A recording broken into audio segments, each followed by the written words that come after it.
My own family came here to Los Angeles, migrated in 1975. You can see some of the signs written in Armenian. You can see a sign that says Little Armenia here. Where? I don't see it. Trust me, it's Little Armenia.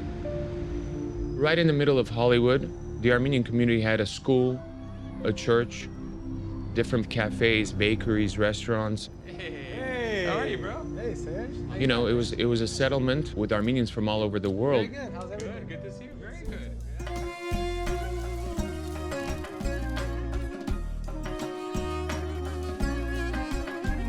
You know, the different foods,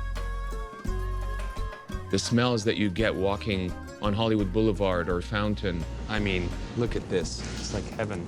Gata. The yelling on the streets and honking for someone to come down.